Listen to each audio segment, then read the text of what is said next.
नमस्कार दोस्तों, मैं दीप गुना स्वागत करता हूं आपका अपने यूट्यूब चैनल पे। इसका नाम है study in deep empire. So guys, आज इस वीडियो में हम देखने वाले हैं उत्तराखंड वन लाइनर या सिंगल लाइनर क्वेश्चंस। और स्पेशली इस वीडियो में हम देखेंगे उत्तराखंड के जितने भी ज़िले हैं, ठीक है।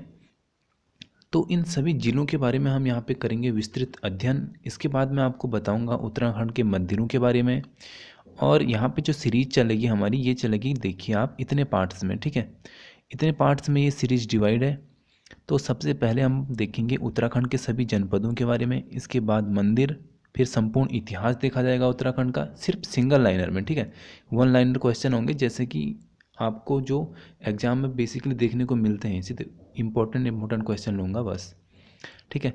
उत्तराखंड की जो भौगोलिक संरचना है, इसके बारे में हम जानेंगे। इसके बाद हम जानेंगे जो शिक्षा, संस्कृति और कृषि है उत्तराखंड की, इसके बारे में थोड़ा यहाँ का अध्ययन होगा। पत्रकारिता का इतिहास हम देखेंगे उत्तराखंड में, पत्रकारिता का, ठीक है। 1935 में पत्रकारिता जो यहाँ पे चलाई गई थी अल्मोड़ा में, उसके बारे में आपको थोड़ा डीप बताऊँगा, क्योंकि वो थोड़ा इंपॉर्टेंट है। इसलिए यहाँ पे ये भी देखेंगे हम कि उत्तराखंड की जो जनजातियाँ हैं, इसके बारे में। और सबसे पहली वीडियो जो आज की है हमारी ये, इसमें मैं आपको बताऊंगा उत्तराखंड के राज्य चिन्हों के बारे में, ठीक है। तो चलिए बिना किसी देरी के वीडियो शुरू करते हैं। और वीडियो शुरू करने से पहले आपको बताना होगा एक क्वेश्चन का आंसर, जिसका आपको उत्तर मिलेगा वीडियो के अंत में।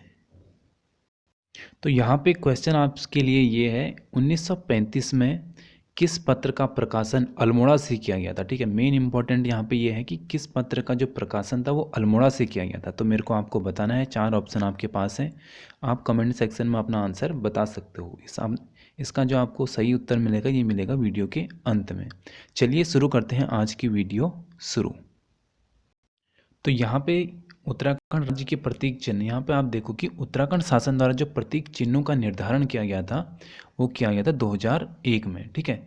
हम, आपको पता है, उत्तर प्रदेश से अलग हो गए थे 2000 में नवंबर के, लेकिन इसके 2-3 महीने बाद ही यहाँ पे चिन्हों का निर्धारण वाली प्रक्रिया शुरू होती है। उसके बाद हम अपने सभी राज्य चिन्ह, राज्य पशु, राष्ट्रीय, जितना भी राज्य का जो भी अलग अलग होता है, वो मैं अभी आपको सब बताऊंगा कि राज्य पशु हो गया, वृक्ष हो गया, पुष्प हो गया, ये सब हमने उसके बाद तय किया, ठीक है। उससे पहले बेसिकली हमने तय नहीं किया था। जैसे कि भारत आज़ाद हो गया था 47 को, ठीक है, 1947 को आज़ाद हो गया था, लेकिन हमारा संविधान कब लागू होता है, 50 से, है ना, 1950 से। तो ये थोड़ा डिफरेंस हो जाता है। तो उसी प्रकार का डिफरेंस यहाँ भी आपको देखने को मिल रहा है 1 साल का।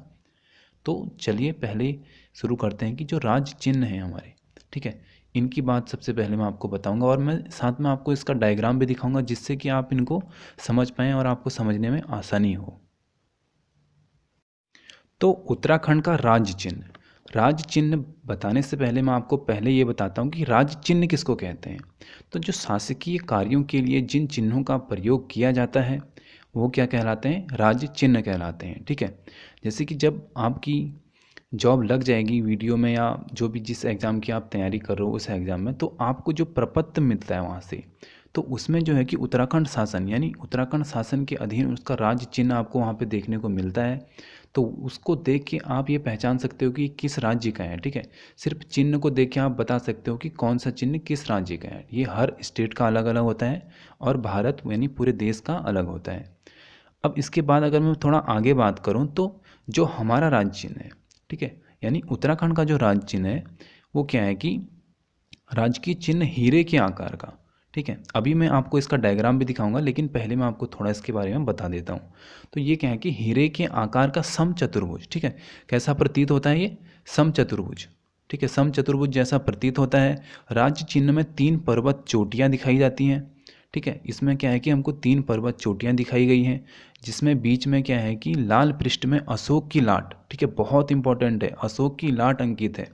लाट के नीचे संस्कृत भाषा में क्या लिखा है, सत्यमेव जयते। ये पूछा जाता है सत्यमेव जयते किस उपनिषद से लिया गया है, तो ये मुंडक उपनिषद से लिया गया है, ठीक है। ये बहुत बार पूछा गया कि किस उपनिषद से लिया गया है, तो मुंडक उपनिषद, आप याद रखना, मुंडक उपनिषद से लिया गया है।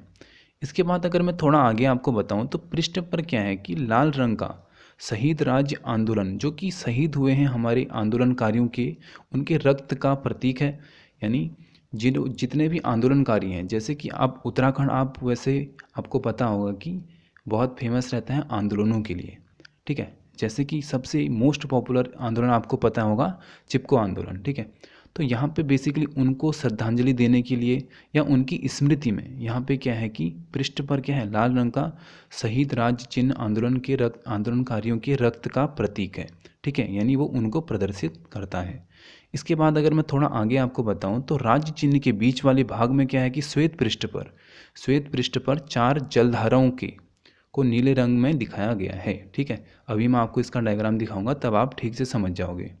यह जलधाराएं राज्य की गंगा, यमुना, रामगंगा और काली नदियाँ, ये 4 बहुत बड़ी बड़ी नदियाँ हैं हमारी। छोटी नदियों को यहाँ पे बेसिकली नहीं ले सकते हैं, फिर तो उस पर सारी नदियाँ ही नदियाँ हो जाएंगी, ठीक है। इसलिए यहाँ पे 4 बड़ी नदियाँ ली गई हैं। कौन कौन सी ली गई हैं आप ये याद रखना, गंगा, यमुना और रामगंगा के साथ काली नदी, ठीक है, ये 4 नदियाँ हैं। राज्य चिन्ह के सबसे नीचे नीले रंग में उत्तराखंड राज्य अंकित है, ठीक है, नीले रंग में उत्तराखंड राज्य अंकित है। तो चलिए एक बार मैं आपको इसका डायग्राम दिखा देता हूँ ताकि आपको ये समझ में आ जाए जो मैंने आपको बताया। तो यहाँ पे मैंने ये गूगल से ही एक मतलब डायग्राम उठा रखा है, तो आप इसको देख सकते हो। और इसमें जो स्पेशली ये 4 धाराएं हैं, ये यहाँ पे थोड़ा इसमें मिथक होता है कि कभी कभी ये 4 नदियों के नाम दिखा देता है आपको गूगल पे, और कभी कभी ये बोलता है कि गंगा नदी की ही ये 4 अलग अलग धाराएं हैं, ठीक है। तो इसको आप कंफर्म कर लेना, बेसिकली ये 4 नदियाँ हैं। और कहीं कहीं पे आपको लेकिन ये भी देखने को मिल सकता है कि ये क्या है, 4 धाराएं हैं गंगा ही नदी की, यानी गंगा नदी की ही 4 धाराएं हैं, ठीक है। तो यहाँ पे अब आप देख सकते हो ये है हमारा राज्य प्रतीक, ठीक है। आई होप आपने देख लिया होगा। बढ़ते हैं आगे। अब बढ़ते हैं उत्तराखंड का राज्य गीत, ठीक है। अच्छा, वैसे मैं उत्तराखंड बोल रहा हूँ तो 1 जनवरी 2007 से उत्तरांचल का नाम उत्तराखंड हो गया था, ठीक है। इसको मैं अभी बताऊँगा आगे की वीडियोज़ में। तो यहाँ पे अब देखते हैं राज्य गीत। उत्तराखंड का राज्य गीत आई थिंक सबको पता होगा और होना भी चाहिए। उत्तराखंड का जो राज्य गीत है ये है उत्तराखंड देवभूमि मातृभूमि सत सत वंदन अभिनंदन, ठीक है, ये हमारा राज्य गीत है। और उत्तराखंड राज्य गीत 6 फरवरी 2016, बहुत इंपॉर्टेंट है। कब? 6 फरवरी 2016, हेमंत बिष्ट द्वारा ये लिखित है, ठीक है। 6 फरवरी 2016 को ये अपनाया गया था, या आप इसको कह सकते हैं कि ये लिखा गया था इनके द्वारा, ठीक है। हेमंत बिष्ट का नाम आप जरूर याद रखना। आपसे ये पूछेगा राज्य गीत के लेखक कौन है, ठीक है। आपको कोई हिंट नहीं मिलेगा, बस इतना पूछा जाएगा राज्य गीत के लेखक तो कौन है, हेमंत बिष्ट, ठीक है। अब ये जो राज्य गीत है हमारा, ये कितने मिनट की अवधि, जैसे कि राष्ट्रगान की अवधि होती है 52 सेकंड, है ना। तो उसी प्रकार इसकी अवधि आपसे पूछी जाए तो आप बोलोगे वहाँ पे 9 मिनट की इसकी अवधि होती है। अगर आप शॉर्ट नोट्स बनाते हैं तो राज्य गीत का नाम लिख के वहाँ पे 9 मिनट लिख सकते हैं ब्रैकेट में। इसके बाद अगर मैं आगे की बात करूँ तो राज्य गीत जो चयन है, इसके अध्यक्ष कौन थे, यानी जो जब राज्य गीत बनता है, किसी भी स्टेट का राज्य गीत बनता है तो उसका एक समिति बैठती है पहले कि कौन सा गीत अपनाया जाए या कौन सा गीत लिया जाए राज्य गीत के तौर पर, ठीक है। अब राज्य गीत जो लेंगे वो क्या होगा कि ऐसा होना चाहिए जिससे कि पूरे स्टेट की उसमें बात हो जाए, ठीक है, जैसे कि ये वाला गाना है। तो इस प्रकार एक समिति बनाई गई थी जिसका नाम रखा गया था चयन समिति, राज्य गीत चयन समिति। तो इसके अध्यक्ष पूछा जाए तो ये हैं हमारे लक्ष्मण सिंह बटोही। कौन है? लक्ष्मण सिंह बटोही हैं। और राज्य गीत में जो आवाज़ है, ठीक है, तो ये है श्री नरेंद्र सिंह नेगी, ठीक है। आई होप आप सभी इनसे वाकिफ होंगे। तो नरेंद्र सिंह नेगी क्या हैं, इनकी ही आवाज़ है इस गाने में, साथ में अनुराधा निराला, ठीक है, इन दोनों की आवाज़ है। तो इतने पॉइंट्स थे यहाँ पे हमारे राज्य गीत के बारे में। इसके बाद आज की वीडियो करते हैं यहाँ पे समाप्त। अगली वीडियो में आपको बताऊंगा उत्तराखंड का जो राज्य पशु है, ठीक है, कस्तूरी मृग, इसके बारे में करेंगे थोड़ा सा डीप अध्ययन। और साथ ही में अब मैं आपको बताता हूँ आज के जो हमारा क्वेश्चन मैंने आपसे पूछा गया था, अभी मैंने जो आपसे क्वेश्चन पूछा था उसका आंसर भी आप जान लो, ठीक है। आई थिंक आपने कमेंट कर लिया होगा, लेकिन फिर भी मैं आपको बता देता हूँ उसका आंसर। तो 1935 में समता पत्र का प्रकाशन अल्मोड़ा से किया गया था, ठीक है। किसका? समता पत्र का प्रकाशन अल्मोड़ा से किया गया था। आपके लिए होमवर्क ये है कि ये प्रकाशन किसने किया था। जैसे कि कोई भी पत्र छपता है तो उसका प्रकाशन कोई हमारा पर्सन करवाता है, तो ये कौन था, यानी कराने वाला व्यक्ति कौन था। ठीक है, आप मेरे को कमेंट बॉक्स में इसका आंसर दे सकते हैं। मिलते हैं आपको इसी सीरीज में आगे की वीडियो में। तब तक के लिए जय हिंद, जय भारत।